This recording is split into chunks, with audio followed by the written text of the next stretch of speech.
One, they just get it off into the end zone. Contact. What a catch!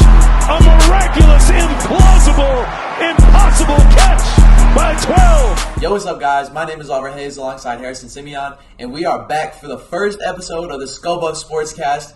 Not of 2024, but of the school year. So yeah, let's kick it off. Yeah, it's great to be back. Colorado football obviously started their season Thursday night. Pretty right off the bat as we were getting back and adjusted to school and everything. And what were your initial thoughts of the game as well as your experience of it and getting back into the flow of things for the year? Yeah, kind of to start off, it's always just great being back at Folsom Field. I haven't been to too many different college football venues, but I feel like there's not too many that stand up to Folsom. As far as the just the history, the view of the Flatirons, of course, the mountains. That's something you don't get to see everywhere. But then also, the new scoreboard. You see, seeing the new additions. They had a stripe out in the first game. Seeing the fans. The game was sold out, so it was a packed crowd. The celebrities were still there. Not as much, but Big X the Plug was there. Had a reference on the broadcast for the people watching at home. But Derek White was there. Had a big summer. Big end to the season in the NBA last year. So just overall being back was awesome. Seeing the new uniforms, just all the different things. It's always just great being back. And then as far as the game, I felt like they looked a little too close to last year for my liking, but there were a lot of good things. I think the ceiling is definitely higher than last year, and I feel like as long as the team stays healthy, that will really show us what this team is capable of. Yeah, no, I had a great time on Thursday, just being back in general. A lot of healthy buzz, not maybe the unfathomable kind of atmosphere we had last year when it was, Coach Prime was new quarterback, and Travis Hunter obviously coming along with that. But, plenty of new to be excited about. New conference in the Big 12, starting off the non-conference slate against a team that was, had some, upset alert against us and played us really competitively, which I thought was some concern to be had. But also at the same time, just getting a win, a nice, I'll say it again, healthy, competitive environment. I thought it was electric in terms of the crowd and just really enjoyable from start to finish, even though they kind of gave us a heart attack towards the end. Some of those decisions made you scratch your head, which we'll get into later. But I really was happy that we could start the season 1-0, no matter who it was against. Yeah. One thing I also wanted to mention, real quick before I go into the game, is just also, having 1 year, I know this is, we're both juniors now, but, our freshman year was kind of like a redshirt year a little bit. We both kind of just, kind of got a taste, more working on our stuff, and then sophomore year we got into the thick of things, and we really got to know people. So, it's a lot different, from last year when, I forget if you joined me, you were in the field for the Nebraska game, actually, yes. But, in the press box, it was the most amount of press members they'd ever had. It was over 800. I think I sat next to Mark Knudsen. I would have to see how his name is pronounced, but former MLB pitcher, now journalist. And it was just I didn't know anybody really, and I was so nervous. And just being back, and all of a sudden I know the people up in the press box. All the favorite people that you guys also follow as well. Whether it was, Brian Howell or Pat Rooney or Tyler King at the Gazette or, whoever. Even just I know a lot of CU fans don't like to see Sean Keeler, but, I'm glad to see Sean Keeler. It was just good, building off of last year and then having that great environment. I felt like that also added to the whole experience. But, to go into the game, I know you said the pick didn't really matter. It was as far as you just wanted to get a win, but I really thought it was a smart decision, even though there was a lot of upset potential, just because this team was pretty undisciplined last year. There were quite a few plays by players and coaching, as far as trying to get plays off, or there were multiple times last year where there were just times where you're just scratching your head. Why did a player commit this penalty when they didn't need to? Why is the play clock running down and we need to burn a timeout? Why are we pinned in within the 5, up 29, and all of a sudden we're throwing the ball and get the score before the half. And so it was things like that I was hoping to see fixed, and I thought that NDSU was really going to help put these under a microscope with how fundamental they are, how much detail you have to pay attention to when playing an offense like that. I don't necessarily know as much about the defense per se, but everyone knows about the offense. They see the pre-snap motion, they see the post-snap stuff as far as the RPO and the play action and things like that. And so I thought it was great for them to not only pick someone who I think they could beat, but someone who would challenge them a little bit, at least as far as the mental side of things. Right. I don't think there could have been too much to take away if it was some really crappy FCS program, and then we just beat up on them, we get ourselves riled up, and then we go into Nebraska next week, and then that's our first real taste of the competition, and it kind of puts a sour taste in our mouth, say if we were to lose that game. But I think it was a big learning experience just on what we're made of, all our strengths, all our weaknesses, and just to really quick to add to your point about our progression as journalists, I thought I couldn't believe I'm starting to almost take it for granted. I just kind of take a step back as I got in there. I'm able to do this and not really think much about it because of kind of all the dirty work I put in freshman year, my first semester here, and then just working my way up and getting that opportunity with Fox for last year's Nebraska game in the home opener, and to be where I'm at with the home opener this year, just feeling like a real journalist and writing a storyline piece about the defense, which we'll talk about, go into more of the nitty-gritty of the defense later. I thought just that was all around super great. So, and stuff about, we could jump into a little bit of the strengths so far. So what really impressed you, maybe besides just getting the win against a team like that in general, what impressed you the most from the win on Thursday? I mean, I was really impressed with Scuba Sports' coverage of the game. Me too. But besides that, even though I feel like our coverage has, vastly improved this year, if you guys have been keeping up, please do. Jokes aside, Shador was Shador. Back like how he left. I mean, maybe not how he left. He left in pretty poor condition last year, but making some of the throws that he made last year, seemed pretty mobile. And there were especially at the end of the game, there were maybe a play here or there, especially at the end, where you were the good old underthrow to pass interference type. Yeah, there was that, and of course, then throwing on the first down at the end of the game, where it was a little okay, that's a little too ambitious. Don't necessarily need to do that. But I felt like there was a lot more, even though he had to scramble here and there, and did take a hit, a hard hit here and there. I felt like he was a lot more disciplined and realistic. He was able to throw the ball away a few times, which was a big thing that people harped on last year. Right. And I just thought overall, I don't know, he just looked a little bit more mature. So, I thought, we can start there and, talk about his performance. Yeah, I mean, I think coming into this game, people were still a little bit unsure about, where his NFL draft stock, lied. I saw some people saying he could be the number one pick, and then I saw people saying, I don't even know if he's worth a first-rounder.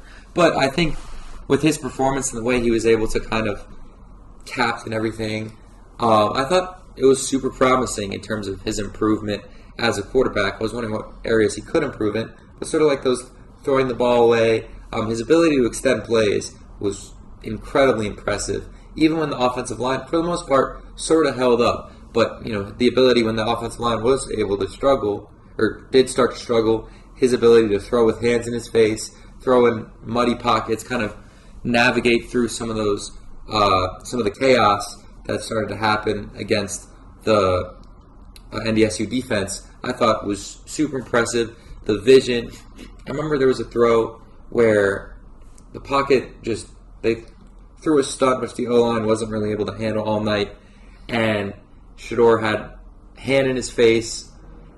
Jimmy was running a route where he was open, but he hadn't even started the break. He wasn't looking at all when Shador just flicked the ball through to him, when there was a linebacker kind of going back to where Jimmy was going to be. And he still made the throw pretty much on the money, right where it needed to be, on time and everything. So his ability to kind of predict what was going to happen with the pressure and everything else, I thought super impressive.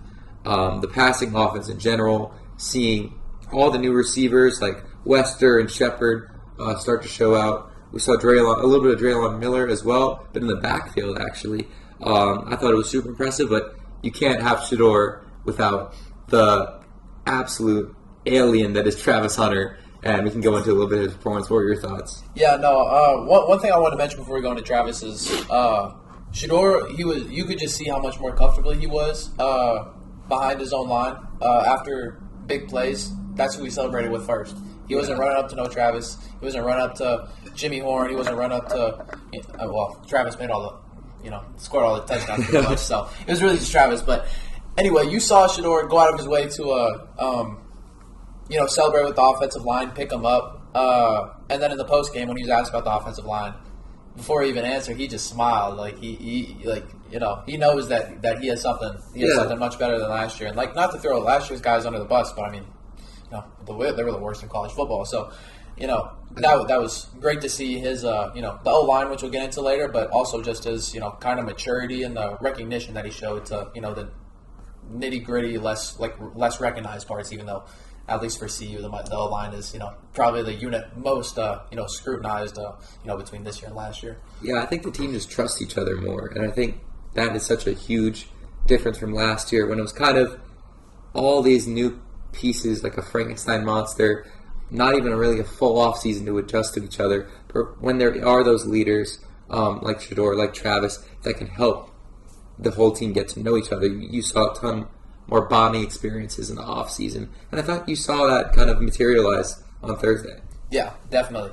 But going into Travis's performance, I mean, like I've been not saying since Thursday night, I don't know what to say. I don't really have the words, but I feel like the craziest part, which is a point you brought up the other night, is where would this Colorado football team be without him? Without the magic, you think about the crazy catch on his third touchdown, and the situation that it was, third and goal from the 3-yard line, rather, and when that ball was thrown, you could audibly hear everyone like, huh? Like, what are they doing? And then he reels it in, and everyone is like, it's like, wow. It almost took a second to cheer because it was like you made that catch. But anyway, just bringing up the situation because now, you're only up 4. It would be 4th and 3 now. Do you kick the field goal? Do you go for it? They hadn't really been able to stop the North Dakota State offense. They only stopped them one time in the first 5 drives of the game. In the second half, at that point, they were able to stop them so far. But where would Colorado be if Travis didn't make that catch? If he didn't make multiple catches, like there was one where it was like a deeper slant or maybe a shorter post over the middle, where the ball was thrown behind him, and he stopped and slid on his back feet and caught it and made a play. And just even on his other touchdowns, just the athletic ability to make a catch and quickly turn around and beat a defender. It's just the biggest thing is just where would this team be without the magic of Travis Hunter?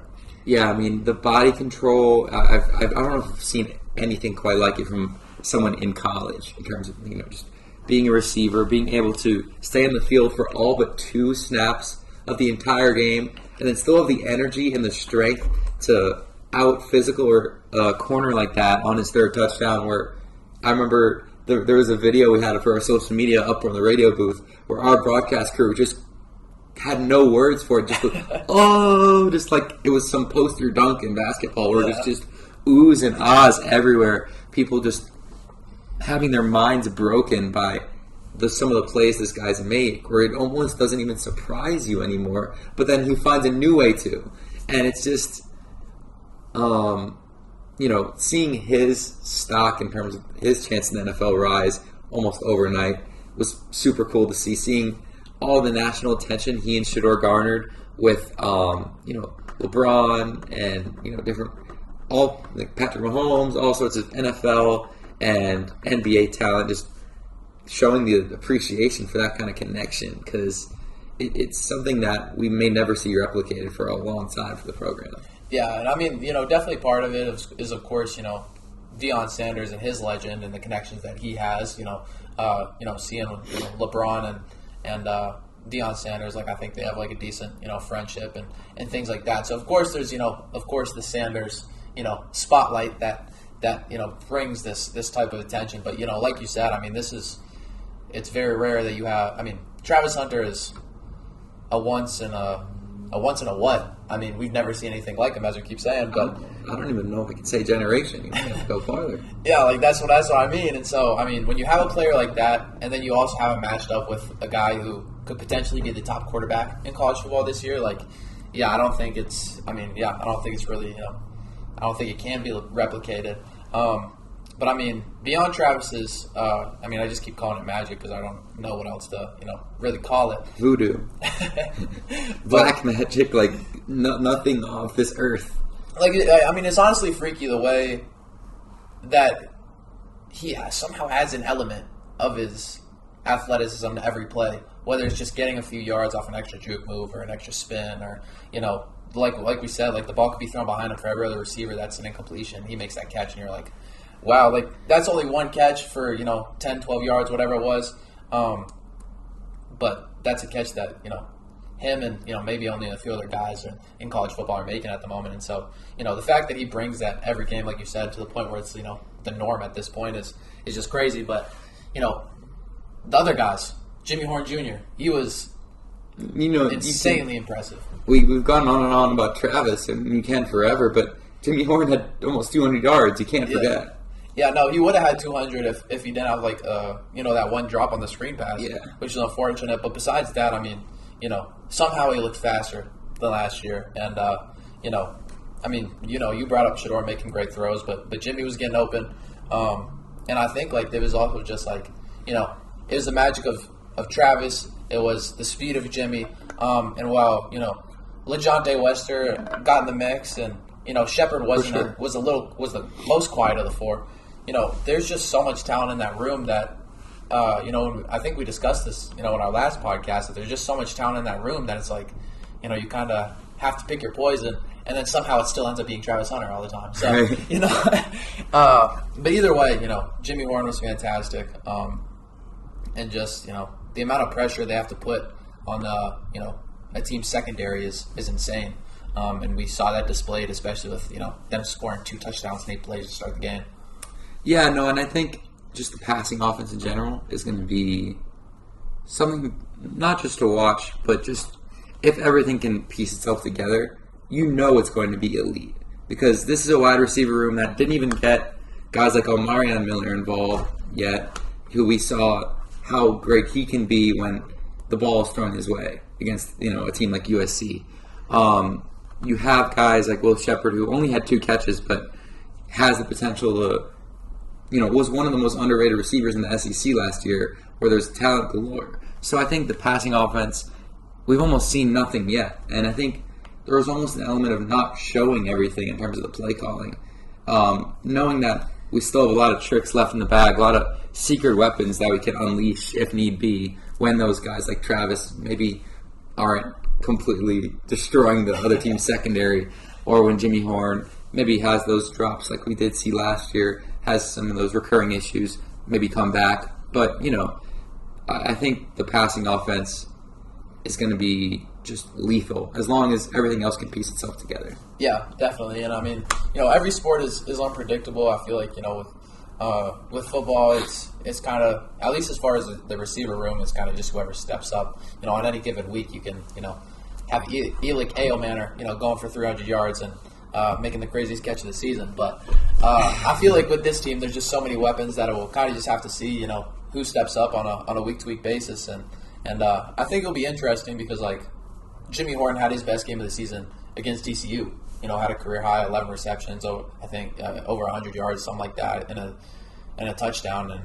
I think he maybe even ran one in. I forget, but yeah, he for sure had a touchdown. And then after that, we didn't see that type of performance. And while he was still good throughout the rest of the year, just like I said, we didn't see that performance. So it'll be interesting to see who steps up and just a little bit.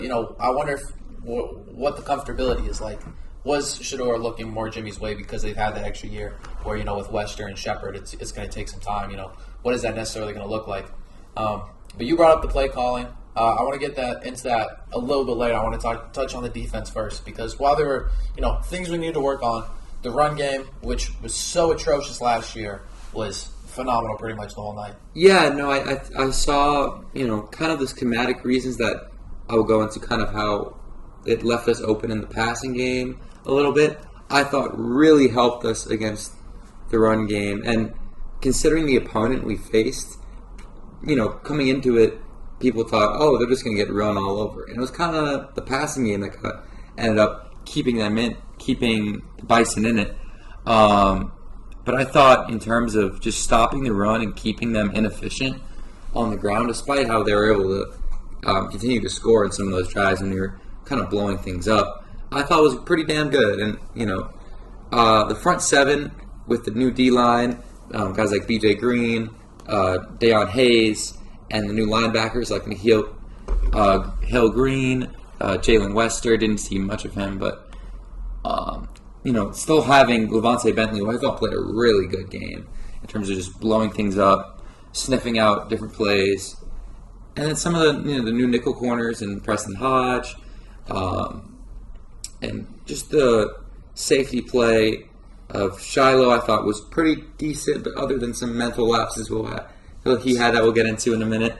Trevor Woods, his first game in linebacker, I thought he played pretty good. And, they talked about before the season how he added a lot of weight. And so I think being able to fit into the gaps and just have some more cohesion against the run was something that I saw really consistently well. The tackling wasn't quite there in terms of just technique quite yet. I saw some plays where, NDSU got probably more yards than they should have on each play. But I thought, they did a really good job. Besides, there was a touchdown scamper, which Coach Prime talked about how unsatisfied he was with at the end of the game. They held the NDSU to 3.2 yards a carry. And last year, that number was almost 5 against every team. And there weren't too many amazing rushing attacks in the Pac-12 even. So, those are the more pass-heavy teams. So I think, considering the competition, the run defense was a really big bright spot. Yeah, definitely. Because, we'll have to see how the passing game looks like. When we hear the status of Cameron Simon Craig, who went down on the first drive of the game. And then just they committed so hard to stopping this the Bison run game just because of how strong it is. I think in all of college football, they ranked 4th, I think it was, or something like that. So, yeah. Everyone knew that the Bison were going to run the ball, and the Buffs committed to that. And, to be able to know that was going to happen like they did all of last year, because, like you said, teams were, airing it out, but they were going to run the ball first. And they did that consistently, game in and game out. And so for, to know that a team was going to run the ball against you and then be able to stop it is just the first step, to really building a consistent defense. And I think from there, the passing blows just came from, a lot of man defense, cover one looks, and, just kind of putting guys on an island. I felt like the part where, guys needed to step up was just on pressure on the quarterback. I felt like a lot of times, on the bigger plays, Cam Miller just had a lot of time to scamper around, like you said, whether, the touchdown late in the game, but, get some extra time and then find a receiver, or just, giving enough time for a route to develop. And, when you have 4 or 5 one-on-one matchups, it's hard to be able to, stop a guy of Division I football athleticism caliber and keep him locked up for, multiple seconds at a time. I think the good thing at least was just that I don't know if there was a pass a pass and catch that was longer than, outside of the Hail Mary at the end, I don't think there was a pass and catch longer than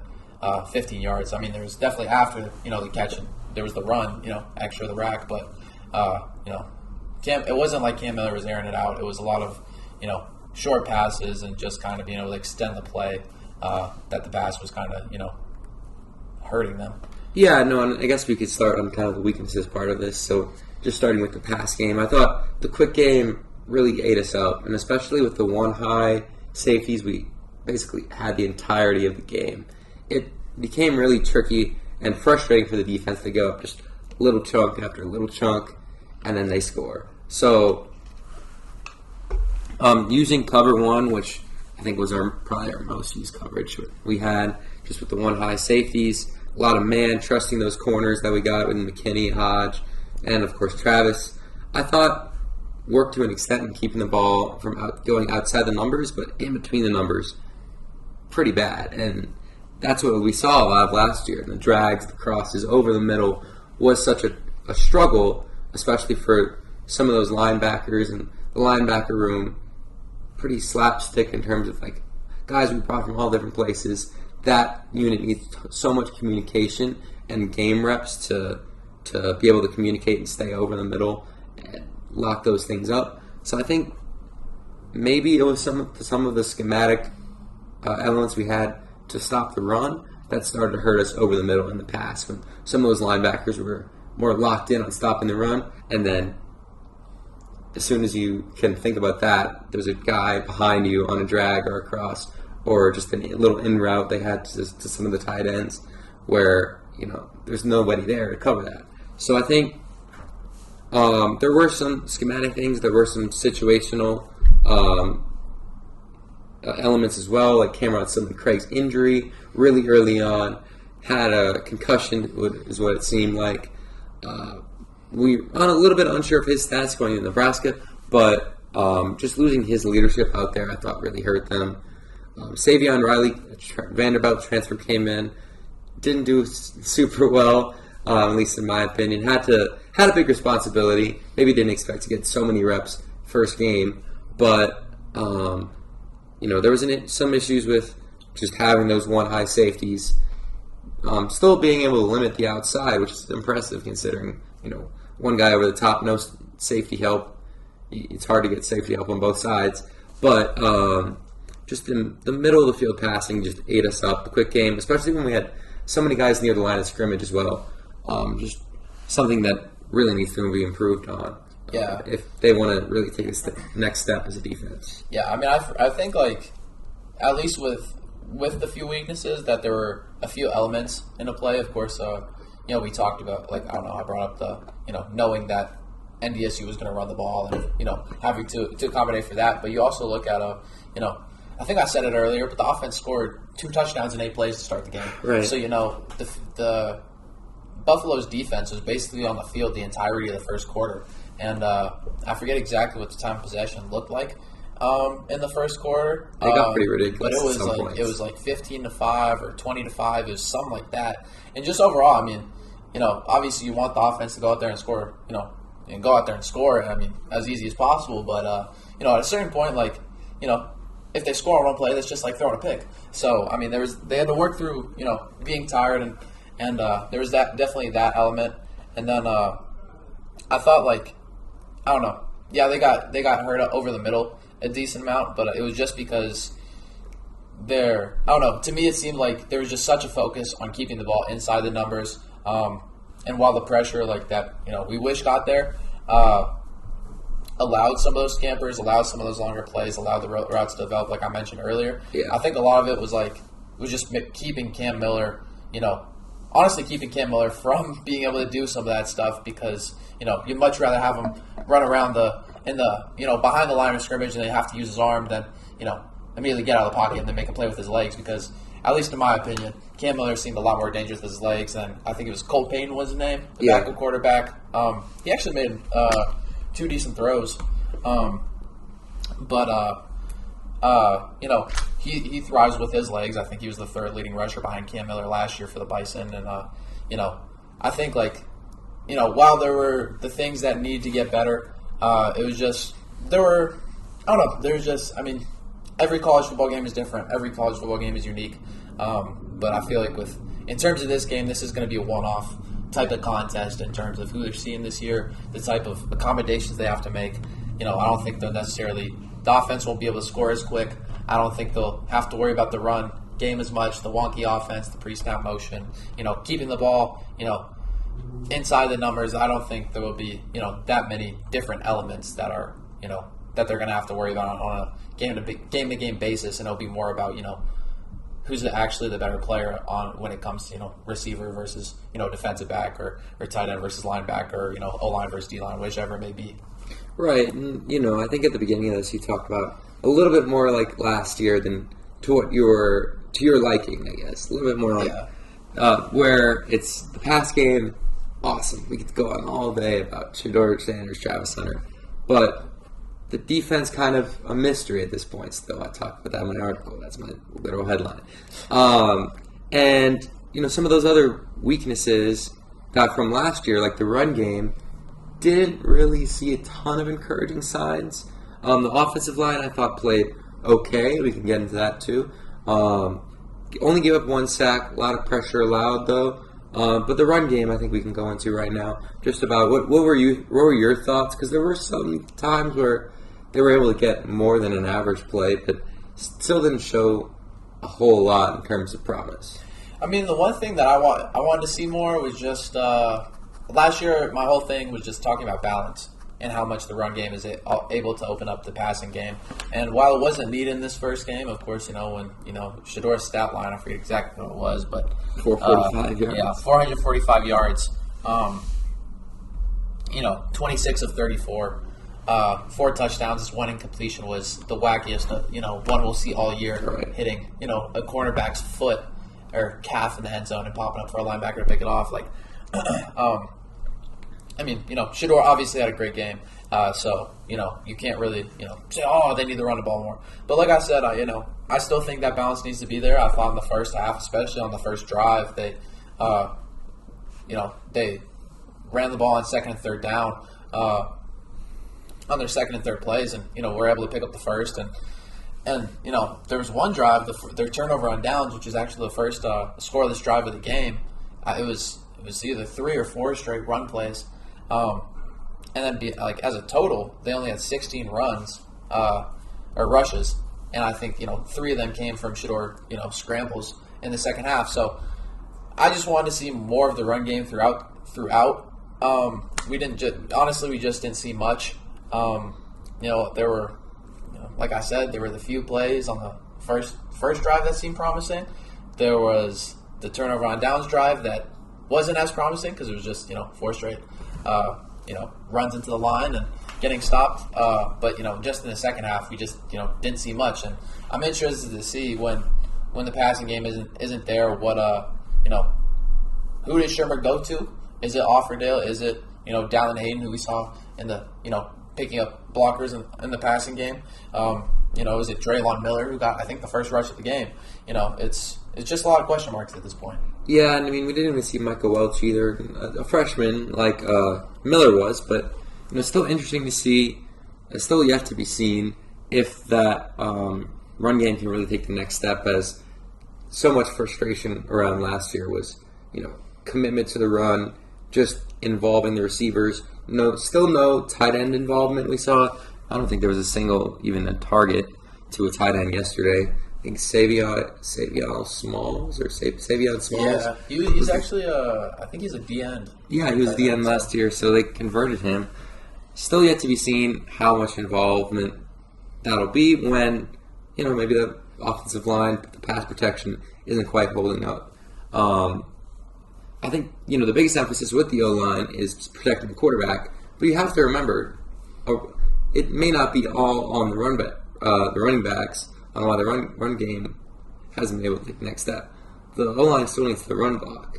That's half the job at certain points. So I think the balance, just being able to not have to run it in spurts. Like I think we called the same run 4 straight times, and then it got stuffed, and we had a really tricky, turnover on downs on our own 35. So just, going to those different guys and testing out those running backs is one thing.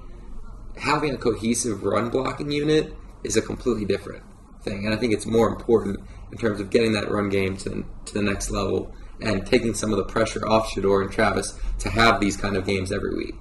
Yeah, definitely. I think one thing also is, we saw, at least earlier in the game, we saw a decent amount of screen plays and kind of like short pickups and allowing guys to run a little bit. So I wonder if that's going to be something that, that will kind of be a substitute the run going forward. I felt like, I mean, we saw that a lot last year with just kind of the lack of power we had in the backfield. I mean, obviously the line was not good, but with Dylan Edwards, he was one of the fastest guys in college football. So we were trying to get him the ball, out in space, and so I wonder if that again is going to be more of a substitute for the run game, or if they'll really commit to running the ball and what that's necessarily going to look like. But I guess like kind of going more into the O line. I mean, I guess we could talk about their protection of Shador, and kind of how that impacted the game.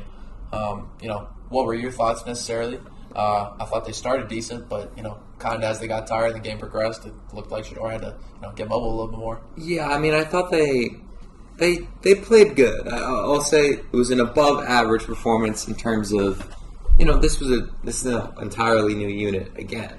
Yeah, and the NDSU D line has been pretty solid. I mean, it's always been solid for the FCS level, obviously, Right. But for college football, not bad. Yeah, no, I think compared to their competition, it was a pretty above average performance. I mean, only allowing one sack is always going to be something to be proud of. So I think it's not some glaring concern like we saw last year. Though I do remember after TCU, people were like, "Oh, the O-line isn't that bad," and then it ended up being the worst in college football. But in terms of what I did see, Jordan Seaton played a pretty solid game for putting a freshman at that vital position at left tackle.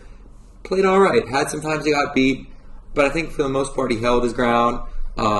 Some of the guards and the interior of the O-line had some trouble dealing with some of the stunts that, as I mentioned earlier, North Dakota State would pull, and kind of had Shador scrambling around to create his own play and extend things a lot. I thought putting Tyler Brown at right tackle was interesting, considering we thought of him as a guard or maybe even a center coming into this year, so we'll see how that shakes out.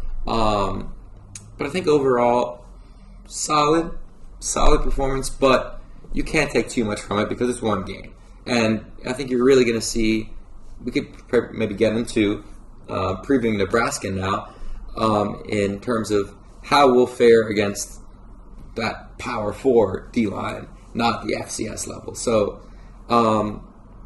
in terms of the Nebraska game, do you think that some of those issues from last year will continue to persist and continue to frustrate the Buffs despite all the new players and kind of the emphasis on those weaknesses over the offseason? Or do you think that will start to just a kind of a one-off kind of game against NDSU and we'll start to see more of the improvements? I think we'll start to see more of the improvements. I think like a big thing is just learning just how to play with one another. Obviously, a huge emphasis that, whether it was, Shermer or Livingston or Dion, whoever was talking, the big thing was, before the season the big thing was about, how they want to play someone that isn't just themselves. While we talked about the D-line and them being pretty solid, in this first game, especially against the run, we talked about their lack of quarterback pressure, and if that's actually a consistent issue, then that's something that this O-line may have not necessarily been facing this offseason. And so unfortunately, like you said, it's one game, so we'll have to see. I think it's promising that Nebraska only got one sack, I think you said, and that was in garbage time. I think that's promising, but I think I have to look exactly at what the defensive comparison between, as far as returning players, between Nebraska last year and this year.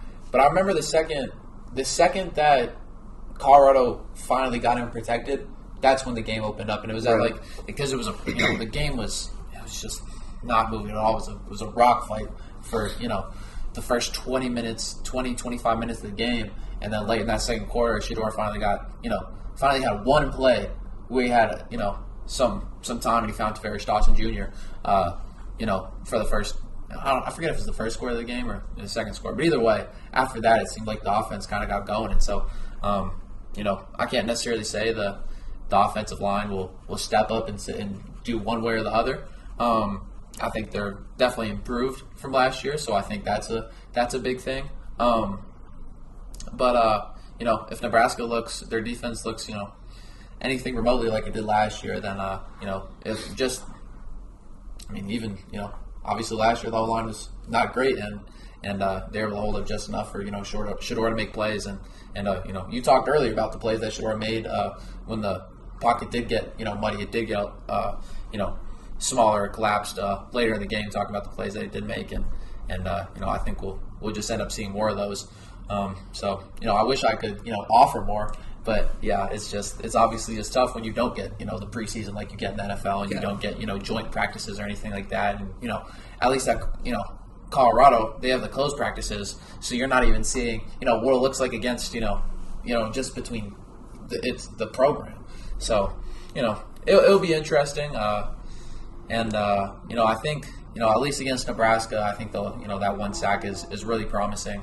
And yeah, I think they'll be coming to play, because if there was any game that I felt like they had passion for last year, it was the Nebraska game, for sure. Yeah, especially considering last year, the revenge factor coming into play, and on the road, our first kind of road game that's also a rivalry since Coach Prime took over. So, in terms of the actual result, Nebraska beat UTEP 40-7 with freshman quarterback Dylan Raiola starting, making his first collegiate start, and performing very, very well for his first for that situation. So I think just having to face a quarterback like Raiola will be a big challenge.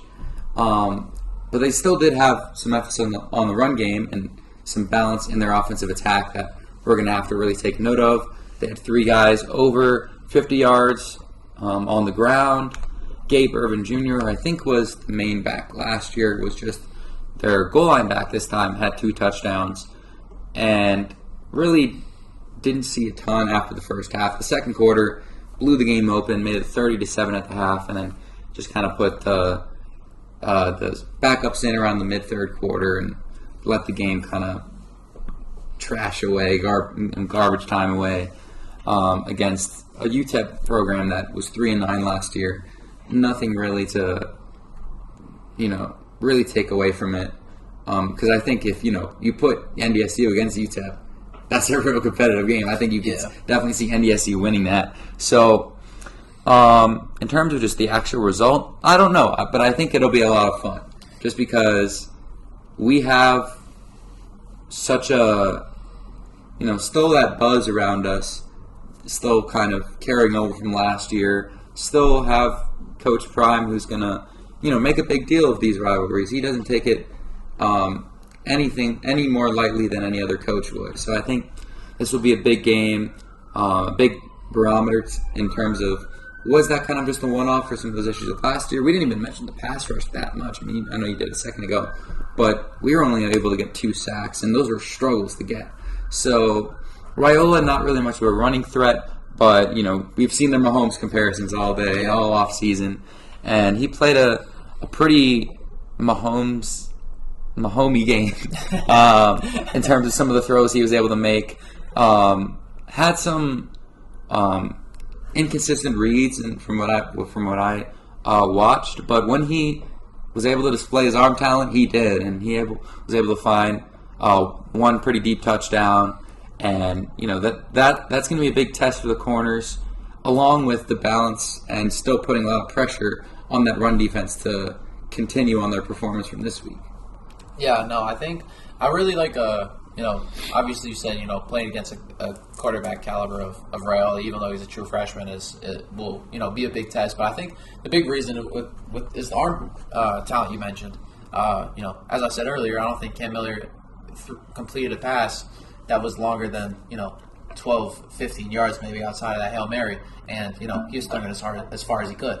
So to have a guy to face off against a guy who's not only not afraid to air it out, but to have the talent and above average talent to be able to do so, I think will be will really like we said, like we keep saying, it's just one game this week, and next week is just one game. But I think between these are really two good matchups to pick, not only because, it's the rivalry, like you said, but because you kind of get to, see two worlds, kind of two extremes right away. And, to see what the secondary looks like. And also, if that, obviously UTEP, isn't, that great of a team, that great of a program. But, even with that run game that did come together more in the garbage time in the second half, like to see, how when they have to guess a little bit more, when they know that run isn't necessarily coming, when they know they don't have to worry over top and they have to play, multiple safeties and can't just rely on cover one, what that necessarily looks like. That's what I'm excited for. And then just go a step further, I'm kind of going to go back to this game a little bit, or to the North Dakota State game a little bit. But what does the discipline look like? Obviously last year the emotions were high. Emotions are always high for a rivalry game. Last year was when the iconic Bruce Flash was invented for Shador. With the pregame scuffle and everything. Of course, back and forth, the Matt Rule comments and things like that. So what does it look like as far as playing a clean, mature game? And when last year we saw a lot of mistakes as far as undisciplined flags, play calling that was not necessarily play calling, but not being able to get plays off and having to burn timeouts, which we even saw a little bit in this North Dakota State game. Like before Travis's third touchdown, I think Colorado used the second timeout of the second half. So when the emotions are high, when you're playing a better team, when you're playing against someone who can, we have to see if he can really take advantage of a undisciplined team or a team that may be out of sorts. But when he has the talent, with Raiola, who has the talent to do so, what does that look like? When they get it happened twice in the North Dakota State game. When they get a third down stop, will a guy be lined up off sides? Will Shiloh Sanders or someone else hit a guy after an incompletion and give him 3 points instead of 0 or whatever it may have been? So those are the two big things to me. Are what does the secondary look like? And what do the emotions, what do the discipline, what does the maturity look like going forward? Right, and I think that's important because for Nebraska, a quarterback can solve a lot of problems. Last year, they didn't reach 40 points all year. They only got more than 35 against Northern Illinois, which, again, is not a great program. But, you see they had, 4 different leading passers all year. And now when you have a quarterback that can solve a lot of the issues, cover up a lot of the maybe flaws of a team like Nebraska, how are you going to respond to that? Like, you can have Shador cover up a lot of flaws, but then those are going to creep back into you on the road in a raucous environment. Things can get frustrated, things can get heated. Can the team stay composed enough to be in that kind of environment and come out with a win on the other end? So I think, you made a really good point about the discipline of the team needing to kind of clean itself up. We saw less penalties in terms of just compared to our average last year. Yeah, in the second half they did great. Yeah. In the second half they did great as far as the defensive penalties. Yeah, but I think you're still going to need to have a much more composed mentality going into this. You're going to need to teach, some of these new guys, we hate them. It's still Nebraska. Not we as in, the team itself. But that they're not going to mess with our psyche. They're not going to get in our heads and end up with those discipline and the kind of the discipline issues that started to boil over as the season ended and really started to leading to that winning or the losing streak rather. So I think with Nebraska now kind of in an interesting spot in this program's history, starting to kind of maybe piece itself together, build itself back up. It's going to be really important to stay composed and just stay consistent. And I think if they can figure that out and pull off that win, I think it's going to be a big sigh of relief for the program, and I think a big boost in momentum as we head into conference play, as well as the rivalry game the next week against Colorado State. Yeah, definitely, because I felt like, Nebraska, they ended up, having a better record than CU last year, but, and I don't mean to, just call out Jeff Sims specifically, but, he's a heck of a runner. He's a heck of an athlete, but that dude can't throw the ball. And I think he had Nebraska had 4 turnovers. 2 of them just came off him in the center having miscommunications. And so last year, those mistakes didn't really matter in the Nebraska game. And so I think that's a good point. As far as heading into conference play, because after CSU did play Texas yesterday, but didn't go off. Everyone. Ugh. So Nebraska will probably be the toughest opponent that Colorado faces. Heading into conference play, and so I think this will be a really this game will be a good indicator of as I mentioned earlier of what things look like going forward. And I think it will be just kind of to just reiterate the importance of this game. There's just going to be so many eyes. I think it's it's the first CU game that's going to be broadcast on NBC since like 1995, I think it was. So that's impressive. I would be surprised if this was one of the most watched games of the year. I mean, I think last year's was one of the most watched of the year. Just a lot of big storylines. Still a lot of question marks as we keep saying. I think the biggest thing is that I think it will be a close game. I don't think it'll be one way or the other, and it'll just be a fun football game in Lincoln, and exactly what rivalries are made of. Yeah, and we'll be there, and we'll be talking about the rivalry pretty much all week. We'll be out in Lincoln. I will. Unfortunately, you won't be, but you'll be at Colorado State. Yeah. You'll be in Fort Collins. I think that just about puts a bow on football for right now. If you wanted to get into the other sports like soccer, the volleyball starting up, just the general start of the year, you can start on that because you were at some of those soccer games. So what can you tell me about the start of the soccer season? Soccer has been really fun. I have high hopes for them. They have high hopes for themselves. Across the board, across the roster. Danny Sanchez, he's really excited. He was really excited for this year, and it's for good reason. They they were solid last year. They made the tournament. They faced a decent amount of adversity. They faced a lot of success, a lot of up and downs, but they were kind of able to even out and make the tournament, as I said. And then they ended up losing in a funky way. From last year's team, they're returning 19 players. One of them being Shira James, who broke CU's all-time goal scoring record against Wyoming, I think it was, which is awesome. And so there's just there's a lot of excitement around this team. They're 4-1, about to play in a few hours against North Carolina State. They're just, returning the amount of players that they did from last year, having a coach like Danny Sanchez who has been around for as long as he has, and then, I'm talking about, Shira James has been fantastic, kind of leading the older side of things, but, it's the sophomores. Hope Leba and Ava Priest have been, leading the charge offensively. Hope has scored a few times this year. Ava Priest, I think she may be the leading assister on the team at the moment. And then just even the defense. Jordy Knights, she's coming off a co-Big 12 goalkeeper of the week, and she assisted Shira James in the one goal that beat UNC Greensboro on Thursday. So there's a lot of good things happening. Really, the only sad part is that they could be 5-0 with a win against NATO. The number 8 ranked team in the nation. I have to see where North Carolina is now, but up 2-1 heading into the 87th minute, and you don't even get extra time to lose 3-2. That's right.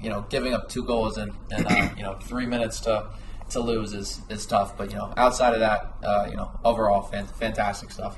Yeah, they're in a really good spot as a program in general, reaching the NCAA tournament last year. And just only not advancing because of a complete fluke of a goal. Yeah. So I think there's a lot to be proud of, and it's yet to be seen if they can reach the cream of the crop. They play a big ranked game today. I forget what exactly North Carolina State's game. I think they're ranked 25th. And I think we're 22. Yeah, we're 22nd. 22, yeah. So 22 versus 25, I'm pretty sure it is. Yeah, so that's pretty big game if we can beat some of the upper echelon teams in the nation. And if we can reach sort of the cream of the crop, it's yet to be seen. Stuff like what happened against North Carolina can't happen if that's going to be the case. But they still have a whole season ahead of them, pretty much. Shira James is like a shoe-in for a goal basically every time. Yeah, it's insane. And I think just her nose for finding the back of the net, paired with the defense that Jordan Knights has, Ava Priest. She's a midfielder, correct? Yeah, I think so. Doing great work in the midfield. The Labas, as the sister Juliana Hayward as well. I think just the team captain this year. Right, yeah. So the team itself is really on the rise in terms of their status as a program. Danny Sanchez just reached his 300th win at the NCAA level. So I saw that it was his 300th win. I'm pretty sure it's in just women's soccer. I think across men's and women's soccer. Okay. I saw something that he just reached the 500th win. Or something like that. Awesome. I have to fact check that. I'll have to see if that's exactly true. But well, yeah, I've never seen that. Just having that kind of pedigree, I think is huge. And I in terms of going forward, really, really good.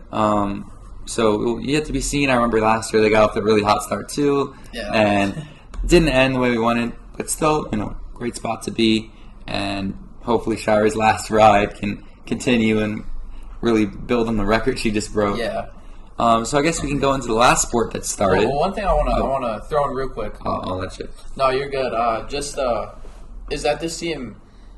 You don't necessarily think about it too much in soccer. At least me, who's honestly kind of a newcomer to the sport. I watched the World Cup and the Euros. But that's really about it. That's what I watched growing up. And so as a newcomer to the sport, I feel like I haven't really heard about the depth that you on a lot of soccer teams and being able to use that as a strength and with the amount of returners that they had last year. And I think all 5 of their newcomers have all started to make impact so far. Like Ava Priest, like she, I can't. Gosh, of course I can't remember who exactly they beat in the game that she had 2 first half assists. It was Michigan. No, yeah, she had 2 first half assists against Michigan, and then she didn't start the second half. And when you have a problem like that, where you're not able to put one of your best playmakers on the field for the second half, and you're able to give her a break, I think that's a really great problem to have when you're having to choose. Right. You have different people to go to, and especially in soccer with stamina being such a big part of it. It's just it's huge that they have so much depth. But yes, let's go into other sports. We can start with volleyball or cross country. Okay. Doesn't matter to me. We'll talk about volleyball real quick. And, they've started their season with the North Texas Invitational. 2-1 so far. Just took down Rutgers today. Had a bit of a struggle against Miami, getting swept. But winning a 5-set thriller against North Texas to kick the season off. Always a nice way to get the year going. And, some benchmarks were reached recently by, was Taylor Simpson or I'd have to check. I reposted one of them. It was, I think, yes, Taylor Simpson reaching 2,000 career assists and I think 100 career blocks as well. Still a pretty good spot to be as a program. And they also have a young team. Yeah, really young. Not even just freshmen, but a heavy sophomore focus, and that's a really great place to be at. As far as being able to be competitive, because of course it's hard to be too competitive with a lot of freshmen, especially true freshmen. But when you have girls that have been here for at least a year, maybe multiple, depending on if they've redshirted, and that's kind of the focus of your core. Like obviously collegiate sports are in a way different frame than where they were as far as the transfer portal, but if Colorado is able to use this season to kind of begin its competitiveness and build around that young core, it's exciting for the future. Yeah, and for soccer and volleyball, and as we'll touch on cross country, just being in the new conference itself presents so many different opportunities with all the different competition.